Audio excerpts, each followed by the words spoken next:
Assalamualaikum warahmatullahi wabarakatuh. Yang saya hormati Ibu Heni selaku dosen pengampu serta teman-teman kelas sekalian. Perkenalkan, nama saya Novi Sintiasari dengan NIM 31402400161. Pada kesempatan kali ini, saya akan mempresentasikan laporan analisis kelayakan kredit mandiri yang telah saya susun untuk PT Indofood CBP Sukses Makmur Tbk atau ICBP. Analisis ini dibuat secara menyeluruh, dimulai dari identitas resmi dan aspek legalitas perusahaan, profil manajemen puncak, bedah ikhtisar laporan keuangan periode 2021 hingga 2025, hingga analisis mendalam menggunakan kerangka 6C, yaitu karakter, capacity, capital, collateral, condition, dan aspek constraint. Selanjutnya, kita memasuki profil identitas resmi dan lini produk perusahaan.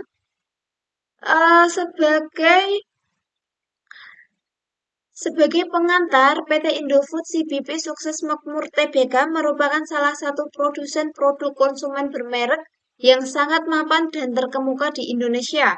Kegiatan usaha utamanya bergerak di bidang industri makanan dan minuman olahan. Berdasarkan data legalitas resmi perusahaan,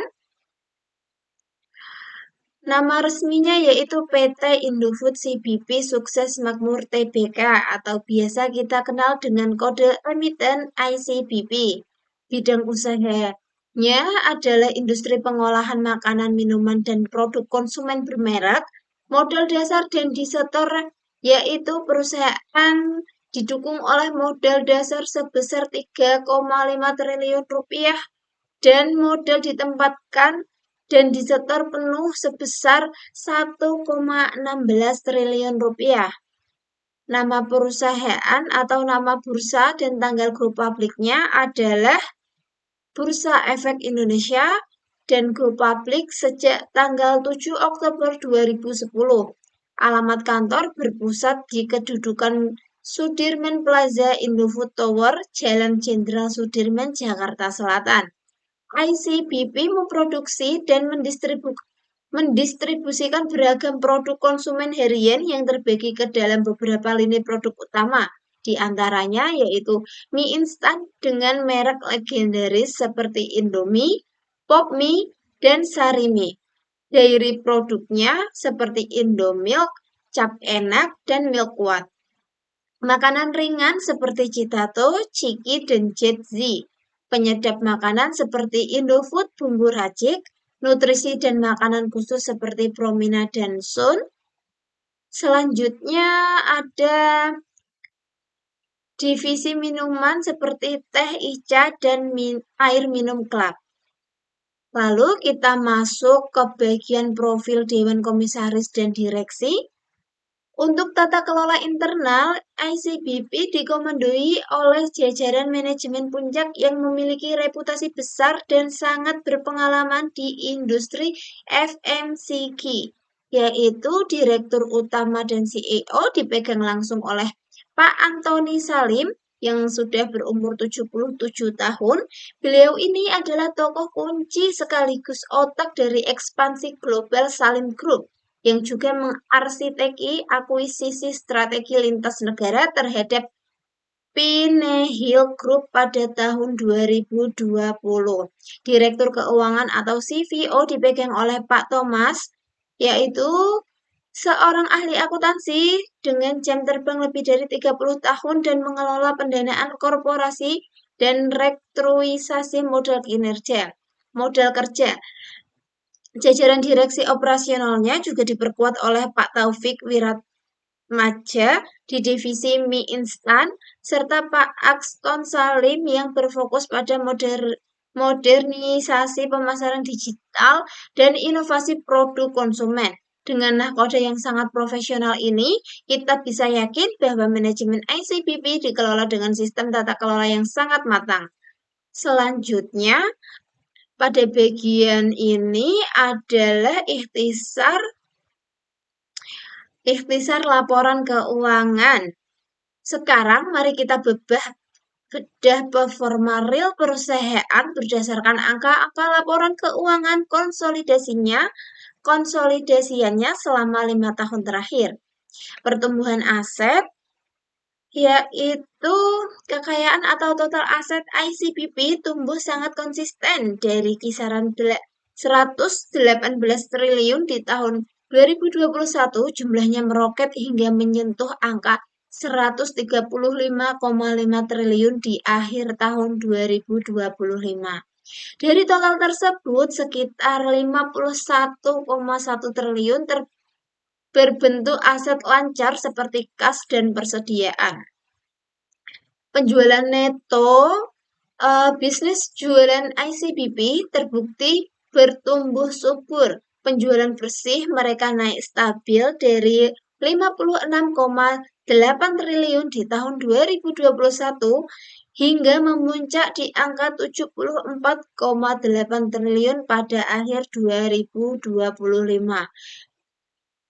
Sejalan dengan omset yang naik, laba usaha mereka melesat dari 11,6 triliun di tahun 2021 menjadi 16,6 triliun di tahun 2025, dengan laba bersih tahun berjalan yang sukses dibukukan sebesar 10,7 triliun.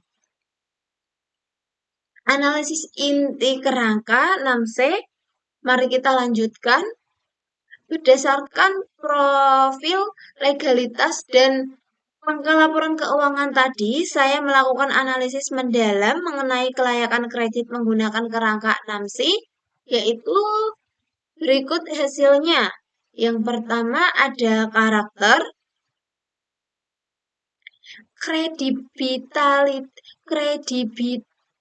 kredibilitas manajemen ICBP berkategori sangat baik. Laporan keuangan mereka konsisten meraih opini wajar tanpa pengecualian dari KAP, Ernst & Young. Manajemen sangat patuh hukum dan terbuka ketika menghadapi sengketa perdata distribusi di KPPU.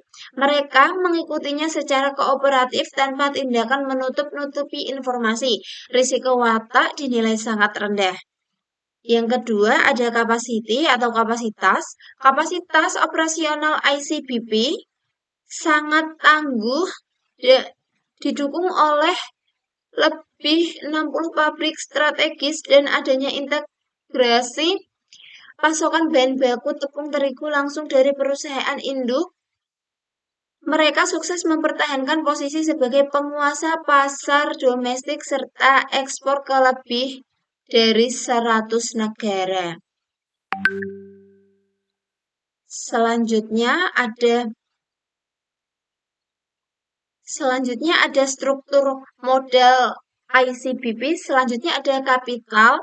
Struktur modal ICBP semakin sehat, sempat menghadapi kenaikan utang pasca akuisisi Pinehil. Data tahun 2025 membuktikan manajemen berhasil menekan rasio uang terhadap modal hingga ke level 83,96% berkat sokongan komponen laba ditahan yang tebal. Selanjutnya ada kolateral. Selain dijamin oleh aset tetap senilai triliunan rupiah, ICBP memiliki jaminan tersirat yang sangat berharga berupa brand equity. Kekuatan nama brand seperti Indomie dan Indomilk menjadi garansi kuat bahwa perputaran arus kas perusahaan akan selalu berjalan lancar. Lanjutan analisis 6C, Condition and Constraint. Condition, ICBP bergerak di sektor makanan olahan yang sifatnya defensif atau tahan banting. Bisnis defensif atau tahan banting. Bisnis mereka aman dari ancaman inflasi makroekonomi, sudah menjadi kebutuhan pokok sehari-hari masyarakat. Selanjutnya yang terakhir, namun sebagai analisis saya juga mencatat adanya 3 batasan utama yang dihadapi oleh perusahaan. yaitu supply constraint, ketergantungan pada bahan baku impor seperti gandum yang harganya fluktuatif di pasar global dan rentan inflasi dunia. Yang kedua ada efisiensi constraint, penumpukan kas lancar yang terlalu besar, di mana current ratio tahun 2025 melonjak hingga 415,34%. Angka ini sangat aman untuk bayar hutang, tetapi resiko menjadi dana menganggur atau idle cash jika tidak segera diinvestasikan kembali. Yang ketiga ada market constraint, adanya titik jenuh di pasar domestik serta pengetatan regulasi kesehatan terkait batas kandungan gula, garam, dan lemak. Selanjutnya masuk di kesimpulan akhir dan penutup. Sebagai kesimpulan akhir dari saya, dari analisis mandiri yang telah saya lakukan adalah saya menilai bahwa PT Indofood CBP Sukses Makmur Tbk memiliki kinerja operasional dan finansial yang sangat kuat, sehat, dan konsisten. Dengan tata kelola manajemen yang profesional, tingkat keuntungan atau ROE yang kuat di angka 14,60%, serta likuiditas yang melimpah. Tingkat risiko gagal bayar kredit perusahaan ini berada pada level sangat rendah. Oleh karena itu, ICBP dinilai sangat layak untuk menerima fasilitas kredit jangka panjang. Demikian presentasi dari saya, Novi Sintiasari. Terima kasih banyak atas perhatiannya. Jika ada tanggapan, saran, atau pertanyaan dari dosen pengampu maupun teman-teman sekalian, dengan senang hati saya persilahkan. Wassalamualaikum warahmatullahi wabarakatuh.